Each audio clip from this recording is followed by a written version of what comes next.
Este viernes, lo sé porque vi el programa, pues estuvieron orando en parte por las elecciones que vamos a tener en el Estado de México. Y todo el año pasado estuvimos orando, pues por muchas situaciones que se desataron en nuestro país.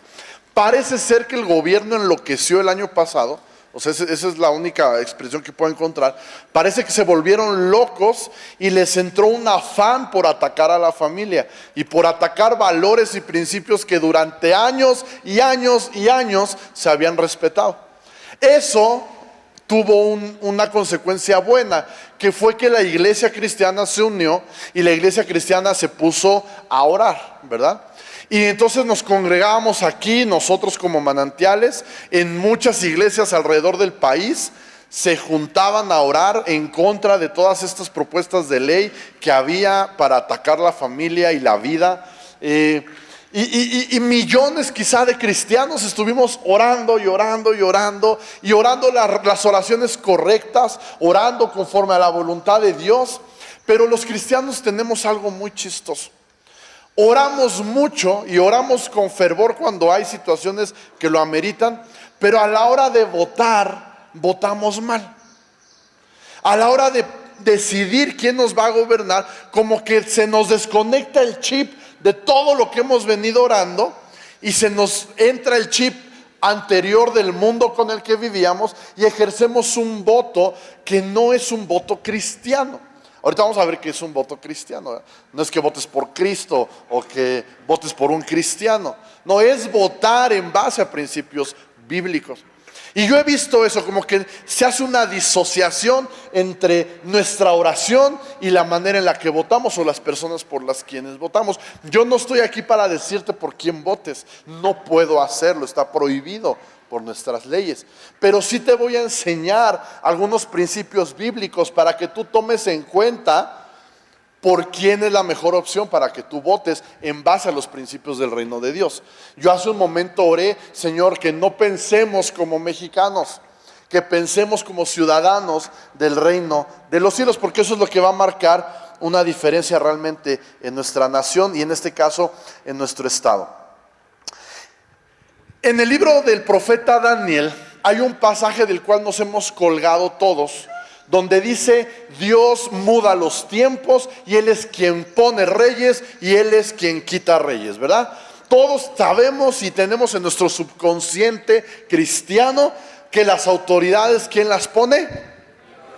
Dios, ¿verdad? Porque Daniel dice que Dios pone reyes y quita reyes. Y también Pablo en el Nuevo Testamento dice que debemos someternos a todas las autoridades, porque no hay autoridad sino de parte de ¿quién? De Dios. Entonces hay algunos pasajes que nos han hecho pensar que quien gobierna, quien está en autoridad, es labor y decisión exclusivamente de Dios. Pero déjame decirte algo. Ese pensamiento es muy simplista.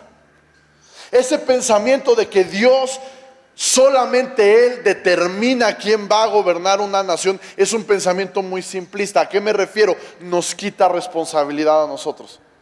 Es más fácil pensar que Dios es quien pone a las autoridades y yo lavarme las manos y no tener nada que ver, o votar a lo loco, o hacerlo de una manera irresponsable. ¿Alguien me está siguiendo?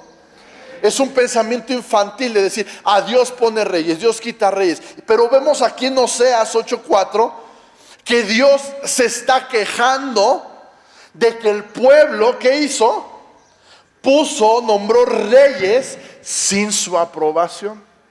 Y dice que nombraron príncipes sin su consentimiento. Entonces finalmente ya me perdí. ¿Quién nombra reyes? ¿Quién es quien escoge a los que gobiernan? ¿Dios? ¿Nosotros? ¿Qué onda? Entonces Dios se equivocó aquí. ¿Está siendo injusto en reclamarle al pueblo algo?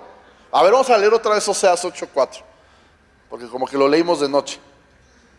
Está hablando Dios y Dios se está quejando. Dice: México el Estado de México nombró gobernador sin mi consentimiento. Y nombraron presidentes municipales sin mi aprobación. Y así provocaron ¿qué? Su propia destrucción. ¿Qué es lo que pasa? Yo estuve en ese dilema toda la semana y dije, Señor, a ver, explícame, o somos nosotros o eres tú. Y te voy a decir lo que Dios puso en mi corazón. No te estoy asegurando que sea la verdad absoluta, pero así lo entendí yo. La Biblia no se puede contradecir, ¿verdad? La Biblia tiene paradojas, eso sí. ¿Qué es una paradoja? Esto, que en un lado dice una cosa, en el otro dice otro, y las dos son ciertas. Eso es una paradoja. En este caso, Dios lo que a mí me puso en mi corazón fue esto. Hay ocasiones donde yo lo decido, y ustedes no tienen nada que ver.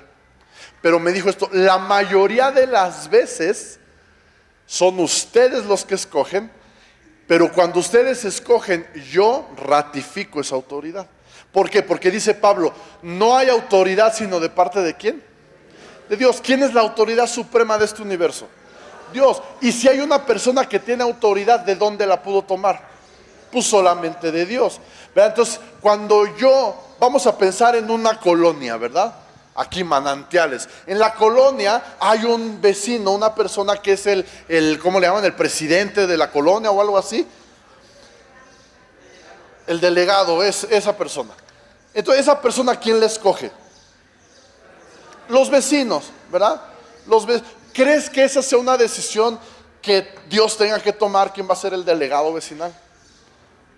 Pues no es tan relevante quizá, ¿verdad?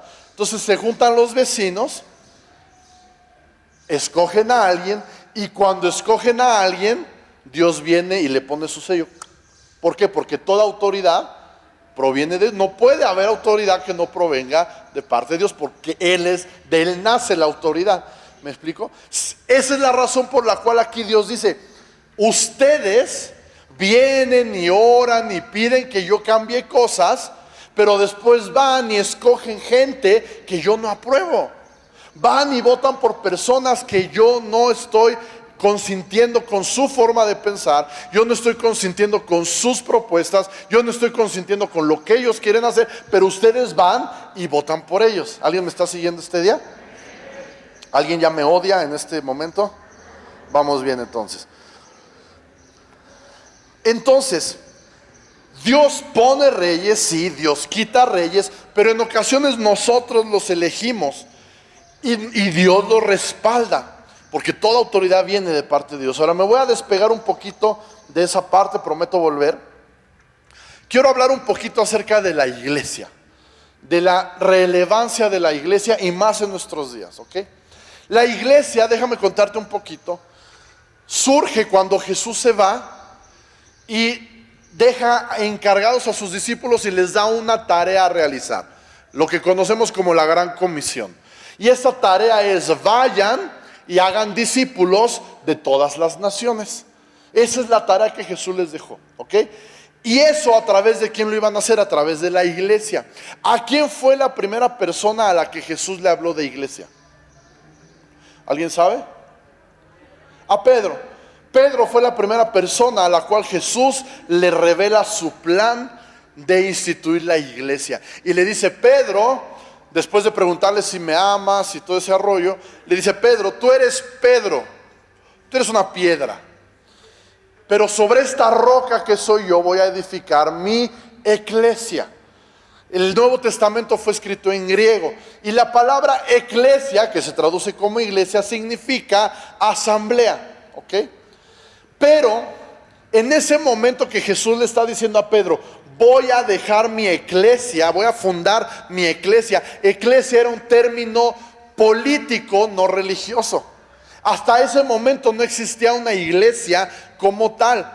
Existían las sinagogas, existía el templo, pero la palabra iglesia jamás se usaba en un contexto religioso. Se usaba en un contexto político.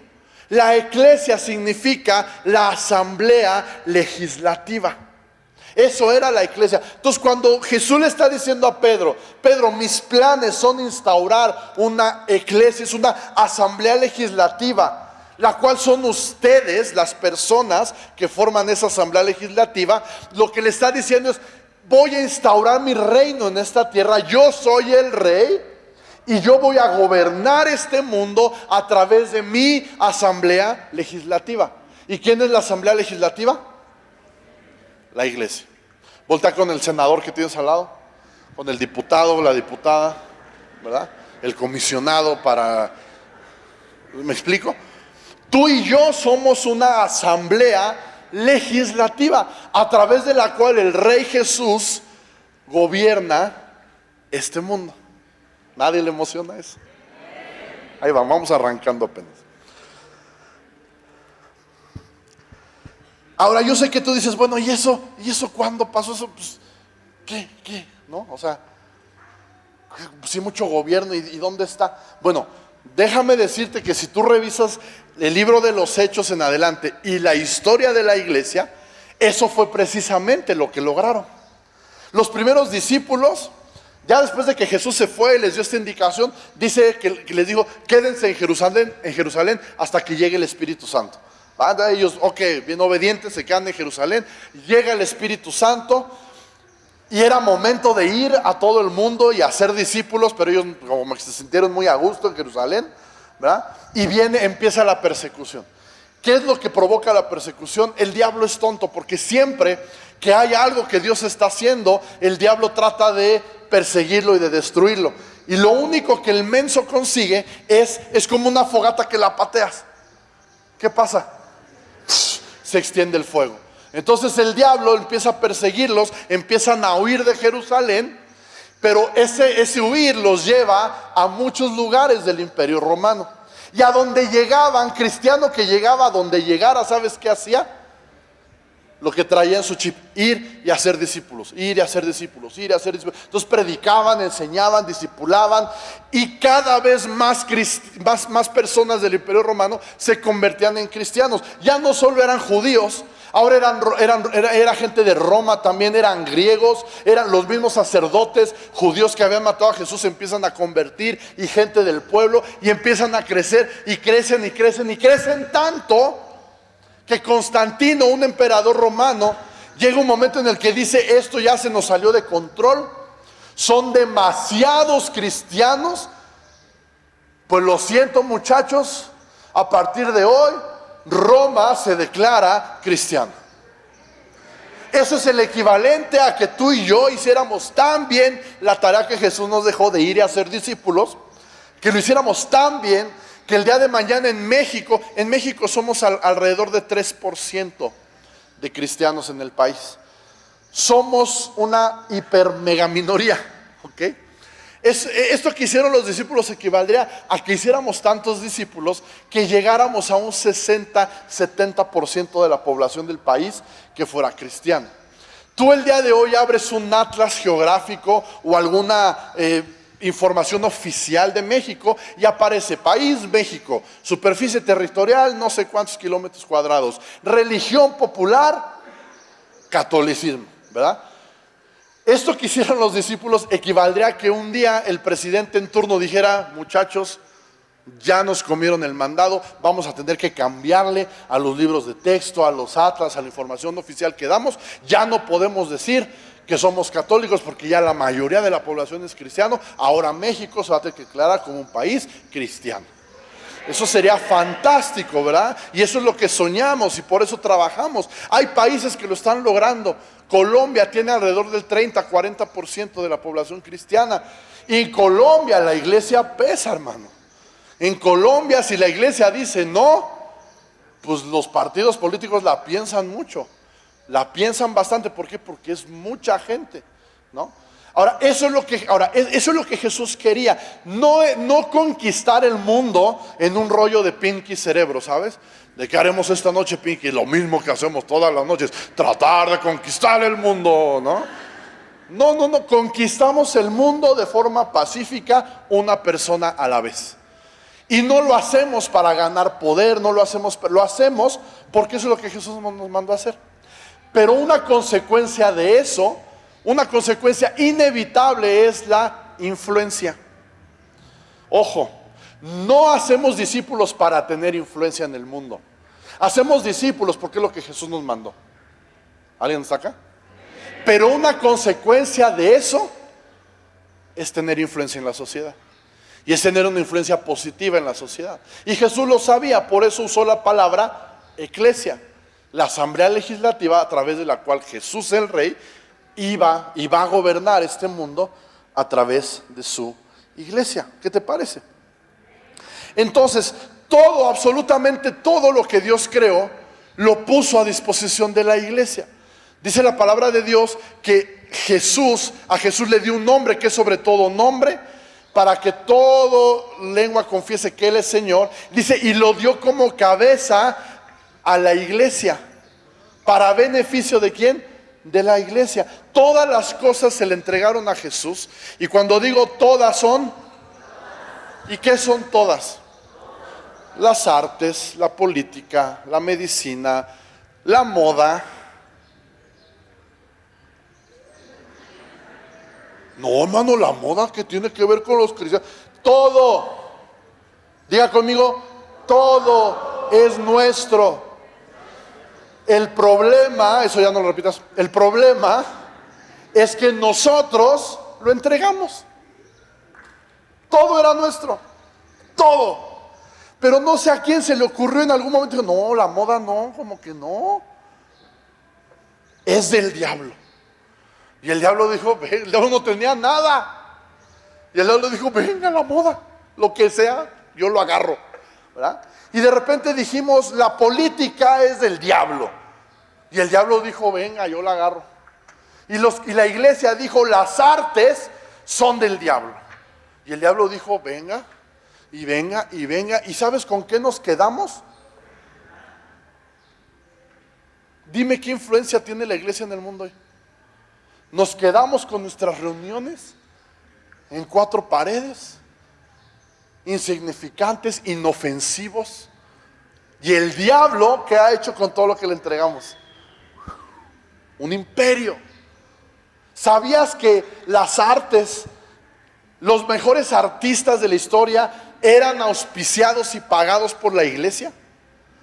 Tú ves el arte de aquellos tiempos y eran obras de arte que glorificaban a Dios. Y lo hacían a través de pintura, de vitrales, de escultura, de música, ¿verdad? Pero todo eso lo fuimos soltando, lo fuimos entregando hasta quedarnos sin nada. El asunto es que hoy hay una generación que está entendiendo esto, que todo nos pertenece y estamos queriendo recuperarlo. Pero cuando intentamos recuperarlo, hay otros cristianos que siguen pensando que eso es del diablo y critican a los cristianos que queremos recuperar lo que es nuestra heredad. Ahora ponte a pensar esto, es algo que a mí me sorprende y lo platicaba en ADN la semana pasada. Las artes, ¿qué es lo que hoy se le llama arte? ¿Te has metido a ver algunas expresiones de arte moderno? Son pura perversión.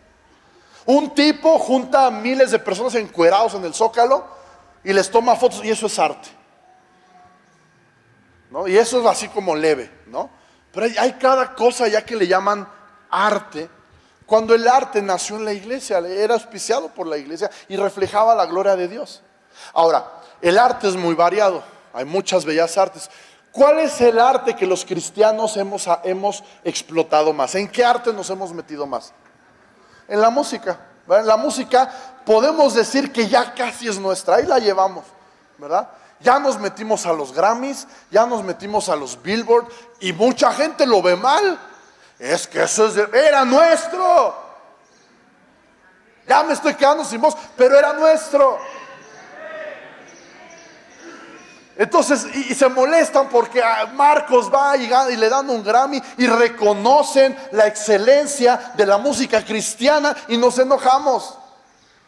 ¿Me explico? Cuando era nuestro. Ahora, ¿por qué te mencioné esto? A mí me gusta ver las entregas de premios que salen en la tele y básicamente veo 2. Veo los Óscares y veo los Grammys, ¿ok? La última vez que vi Óscars y Grammys, que fue el año pasado, la entrega de los Óscares me di cuenta de algo. Prácticamente nadie de los que ganó un premio hizo mención a Dios, a Jesús o algo que tenga que ver con espiritualidad. Nadie. Todos le agradecieron al fotógrafo, a los actores, al director, a mi familia, a mi perro, a mi novia. A todos le agradecieron, ni un agradecimiento en los Óscares a Dios. Y después vi los Grammys, o fue al revés, no me acuerdo. Y en los Grammys, casi todos, aunque no sean cristianos, agradecen a Dios o a Jesús o algo que tiene que ver con espiritualidad. ¿De qué nos habla eso? Pues que ahí es donde estamos metidos. Por eso de alguna manera, es un lugar donde se le da lugar a Dios. ¿Por qué? Porque hay un chorro de cristianos metidos ahí en los Grammys ya. Y en la música es el arte que hemos explotado. Pero ¿qué cristianos están haciendo cine? Está bien chida la foto que sacaron la otro día de los mexicanos allá en Cannes, no sé si la viste. Sí se ven así como superhéroes, dices, wow, qué padre que son mexicanos, pero imagínate que fueran cristianos, brillando en Cannes, en Hollywood, haciendo películas. Ahora, hay una iglesia en Estados Unidos, no me acuerdo cómo se llama, que son los que produjeron la película esta famosísima de A Prueba de Fuego. ¿Alguien la vio? La de lo del bombero. Esa película la produjo una iglesia. Juntaron dinero, tenían por ahí un director o no sé cómo estuvo, y fue una muy buena película, estuvo bien hecha. Yo sé que aquí en México hay cine cristiano, pero da más pena está más chafa que las novelas del 13, pues, o del 2, o la que tú veas, ¿no? Son malos guiones, o sea, ¿me explico? Entonces, todo esto te lo digo para que te des cuenta de la influencia que la iglesia debe tener. No puede tener, sino debe tener. A eso fuimos llamados. A con todo glorificar a Dios. Que todo sea una muestra de gloria a Dios. Y cuando digo todo, repito, es el arte, es la educación. En México sacamos a Jesús de las escuelas. Y es increíble cómo el gobierno, si quieres entrar a una cárcel, te dan todas las facilidades para que entres y prediques una cárcel. Pero pídeles que te dejen entrar a una escuela y te piden de requisitos y que no hables de religión y no menciones la Biblia. Pero en las bibliotecas de la cárcel, Biblia es para todos. ¿Por qué no nos dejan prevenir? ¿Por qué nos dejan entrar cuando ya se echó a perder el asunto? ¿Por qué no nos dejan entrar cuando se trata de prevenir que se conviertan en lo que los llevó allá? ¿Sí me explico? La incongruencia.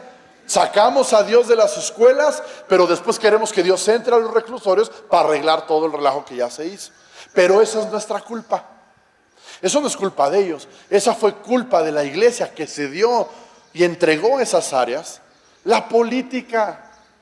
¿Cuántos años se dijo que la política era del diablo? Y que un cristiano no podía estar en la política. ¿Y sabes qué pasó? Que el diablo dijo, yo la agarro. ¿Me dan la política, cristiano? Sí, échenmela.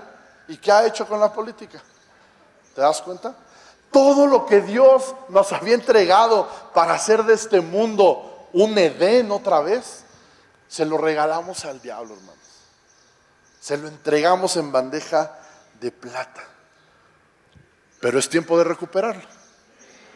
Es tiempo de recuperarlo. Amén. En el Estado de México, la influencia de la iglesia ya se empieza a sentir, aunque no somos tantos. En las reuniones que hemos tenido de pastores los últimos 2 meses, este tema ha estado en la mesa. Y no recuerdo, creo que es en el Estado de México, donde 5 millones de votos son de cristianos. Entonces, en esta elección del próximo domingo, que viene como una elección cerrada, 5 millones determinan quién gana o quién pierde. ¿Alguien me está siguiendo? En una elección tan cerrada, 5 millones quizás no seamos muchos, pero podemos definir una elección. La iglesia puede jalar la balanza para un lado o para el otro, pero solamente va a pasar si la iglesia vota unida. Porque si la iglesia se divide y empezamos a votar por las despensas, y empezamos a votar por las tarjetas, y empezamos a votar porque le prometió a los transportistas no sé qué cosa, y comenzamos a votar porque, ¿sí me explico? Entonces se parte esa influencia y de nada sirvió que éramos 5 millones que podíamos determinar el futuro de este estado. ¿Alguien me sigue? ¿Quién me odia ya? Recuerda el año pasado el presidente el presidente del país lanzó una propuesta para legalizar los matrimonios igualitarios. Y fue así, fue una bomba, ¡pum!, ¿verdad? Y no me acuerdo qué elecciones hubo después, Chayanne. Después de que el presidente hizo eso, que el partido del presidente perdió un montón de lugares y... Gobernador, ¿pero en dónde?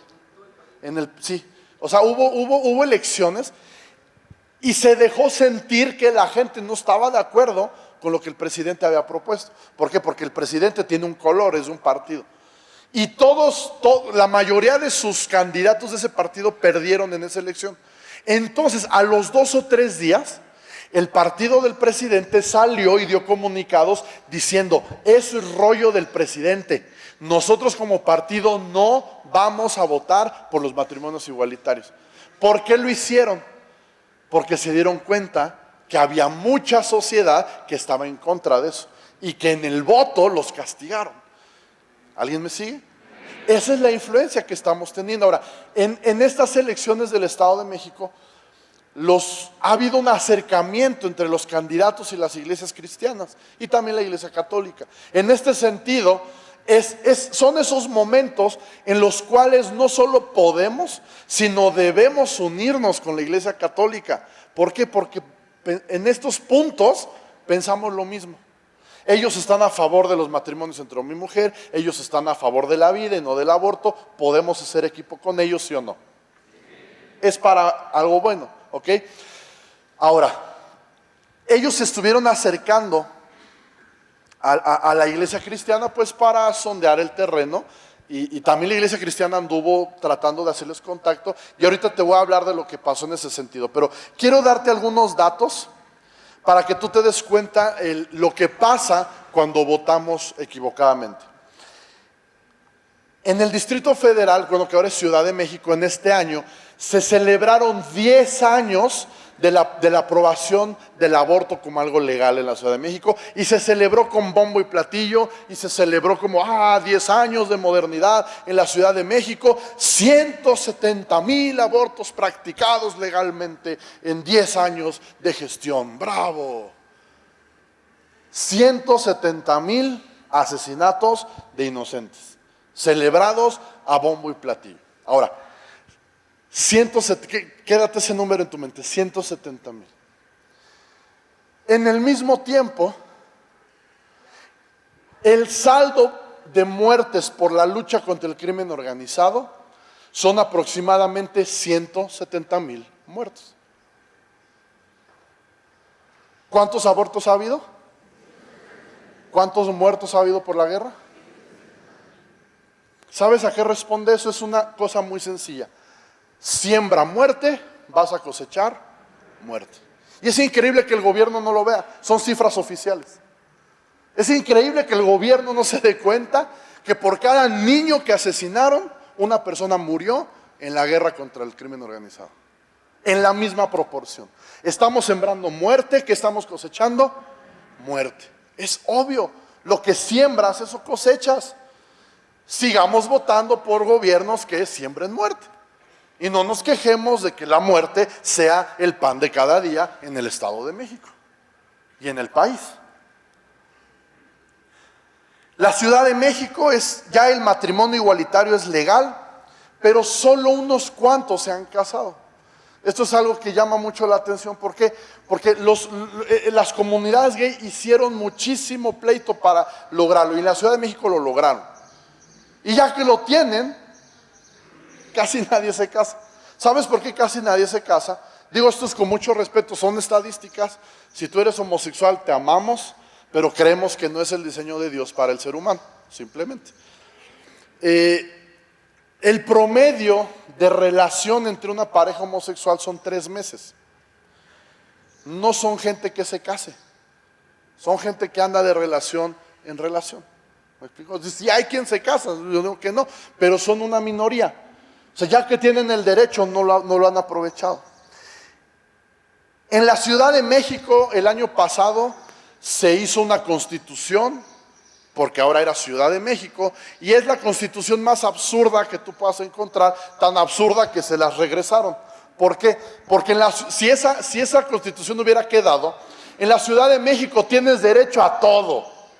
A todo, a drogarte, a abortar, a casarte con personas del mismo sexo. Tienes derecho a todo menos a la vida. Así de ese tamaño. Viene contemplado cualquier derecho que tú te puedas imaginar, pero no está contemplado el derecho a la vida. O sea, no puede, en la Ciudad de México no puedes vivir. Es delito estar vivo, ¿me explico? Nadie cachó la ironía de eso, pero es absurdo. Y se las regresaron, les dijeron, oigan, no inventen. O sea, está bien, derechos para todo, pero primero denles derecho a vivir. Y luego les dan derecho a que se droguen o hagan lo que quieran, ¿no? Así de absurdo es lo que muchos políticos están proponiendo. En el Estado de México, el año pasado se trató de aprobar una ley de adopción a parejas homosexuales. No la pudieron hacer, entonces el gobierno se sacó de la manga una ley le llamaron una ley de convivencia. No los daban en adopción, los daban en convivencia. El año pasado entregaron 230 niños a parejas homosexuales. Y el año pasado se devolvieron 230 niños al gobierno. ¿Por qué? Por la misma razón. Son relaciones que duran en promedio 3 meses. Ahora, cuando es un hombre y una mujer, y viene una separación, viene un divorcio, ¿quién desaparece como por arte de magia? El hombre. ¿Quién es quien batalla con los hijos? La mujer. Imagínate entre 2 hombres. Lo regresan. ¿Me explico? De 230 niños entregados en convivencia, regresaron 230 niños al gobierno. Absurdo, ¿no? Con todo esto, ¿qué te quiero decir? Debemos de votar por los intereses del reino de Dios más que por mis intereses personales. Y en este sentido, los Estados Unidos de América nos pusieron un ejemplo. ¡Qué bárbaros! Se la bañaron, como dicen por ahí. Se volaron la barda los gringos. Los cristianos gringos se volaron la barda. Había una mujer, Hillary Clinton, muy sobria, muy centrada. Pero esta mujer tenía un defecto. Apoyaba todo esto, matrimonios igualitarios, aborto, agenda gay, todo eso, legalización de drogas, Hillary Clinton. Y luego estaba un loco que nadie creía que iba a poder hacer nada. Pero ese loco, pues resulta que tiene principios que, aunque quizá él no lo sepa, están en el libro. ¿Ok? Entonces, ¿qué hizo la iglesia en Estados Unidos? Decidieron, voy a votar. Porque Hillary tenía muy buenas propuestas en cuanto a inmigración, por ejemplo. Donald Trump les dijo, si yo llego, se van. ¿Verdad? O sea, era polarizado. Trump prometía echarlos para afuera. Hillary prometía una buena política para indocumentados. Yo escuché pastores en Estados Unidos decirle a sus iglesias llenas de inmigrantes, decirles, tú no puedes votar por un candidato que te ofrece ciudadanía y al mismo tiempo está promoviendo cosas que van en contra del reino de Dios. Tienes que poner en la balanza qué vale más para ti, tus papeles o votar a favor del reino de Dios. ¿Y sabes qué ejemplo nos dieron? Votaron por el loquito este. Si Donald Trump ganó, fue por el voto de la iglesia cristiana en Estados Unidos. De una iglesia que no le importó sacrificar y poner en riesgo su estadía en ese país, pero que no se atrevió a votar en contra de los principios de la palabra de Dios. ¿Y sabes qué fue de las primeras cosas que Donald Trump hizo llegando al gobierno? Cerró en la página oficial del gobierno, cerró el apartado que tenía que ver con todo lo de la comunidad gay. Así dijo, ciérrenme esa parte. Estados Unidos financiaba económicamente una empresa que se llama Planned Parenthood, que es una empresa pro aborto, es una empresa que se dedica a hacer investigaciones de cómo hacer mejores abortos y compran los fetos de los abortos para hacerles estudios. Es una empresa del demonio. Y era financiada, más de la mitad, sus ingresos venían de Estados Unidos. Y Donald Trump cortó la financiación hacia esto. O sea, el tipo ha hecho cosas que tienen que ver con el reino de Dios, aunque quizás él no lo sepa. Y eso, mis hermanos, yo te aseguro que va a repercutir en bendición para ese país. En contra de lo que todos los expertos piensen y digan, si Donald Trump sigue haciendo cosas como esas, en base a la palabra de Dios, va a ser de las mejores gestiones en la historia de Estados Unidos, aunque no nos guste. ¿Ok? ¿El tipo está loco? Sí.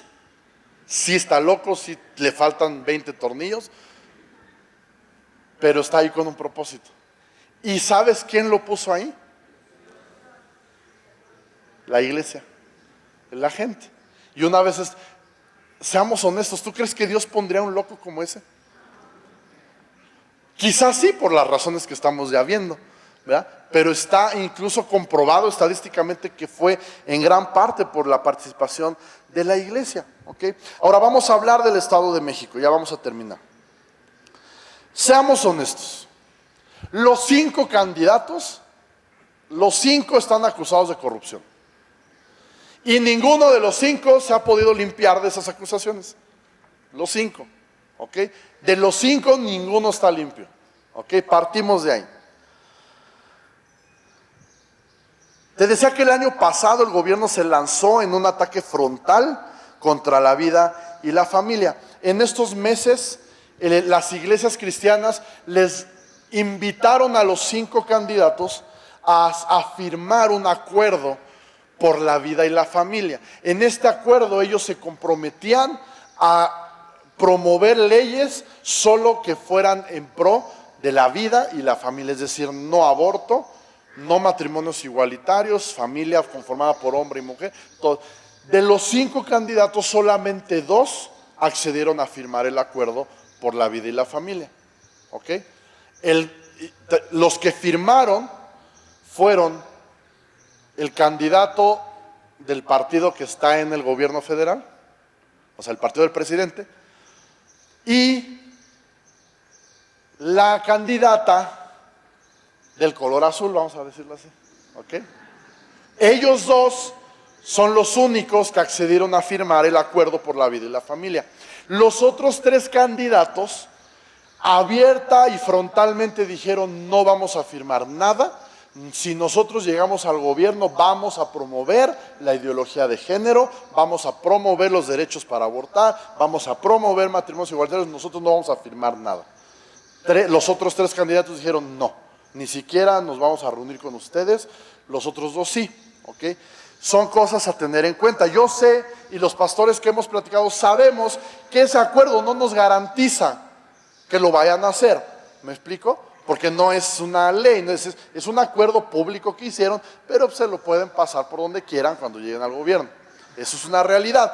Pero al menos tenemos un documento firmado donde les puso: oye, tú dijiste esto, ¿no? Y lo hiciste públicamente, y ser responsable. Y los otros ni siquiera tuvieron la intención de firmar eso. ¿Ok? Y con esto termino. Yo comencé hablándote de la influencia de la iglesia, de la herencia que la iglesia tenemos y que estamos tratando de recuperar. Yo quiero decirte en este día: no vendas tu herencia por un plato de lentejas. No vendas tu influencia por una despensa. No vendas tus principios por una dádiva. Somos llamados a más que eso. Somos llamados a gobernar. Somos la iglesia, somos la asamblea legislativa del Rey Jesús. No tenemos por qué estarnos conformando a las migajas que algunos quieren darnos. Yo no te voy a decir por quién votar, solamente estoy poniendo sobre la mesa la realidad. Todos son corruptos. De los 5, ninguno es una buena opción en el estricto sentido de la palabra, pero sí hay cosas por las cuales nosotros tenemos que votar y ponernos de lado, sobre todo en tiempos como este, hermano. Que el año pasado fue brutal en la manera en la que quisieron torcer todas las cosas. No podemos permitir que lleguen candidatos que abiertamente están diciendo: vamos a ir en contra de eso. Que son rateros, que llevan no sé cuántos años robando, que no saben ni vive aquí y no sé qué, pero al menos hicieron un compromiso. Y están con una postura que tiene que ver con lo que nosotros predicamos y con lo que nosotros creemos. Te lo suplico, no vendas tu influencia por un plato de lentejas. Yo sé que hay necesidad. Y sabes, mi primer instinto en este punto fue decirte, pues agarra la despensa, pero vota por quien tú quieras. Agárrales la tele, pero vota por quien tú quieras. Pero Dios me dijo, no, David, no. Ustedes fueron llamados a más. Y Dios puso este verso en mi corazón. Yo sé que hay mujeres solas, con necesidad. Y yo sé que esas dádivas pueden hacer quizá alguna diferencia en tu día o en tu semana. Pero esto es lo que Dios te dice: alzaré mis ojos a los montes. ¿De dónde vendrá mi socorro? Mi socorro viene del Señor, que hizo los cielos y la tierra.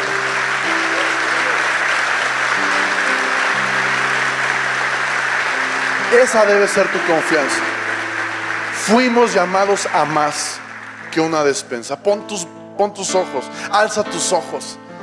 No veas las circunstancias, alza tus ojos y ve que tu socorro viene de Él.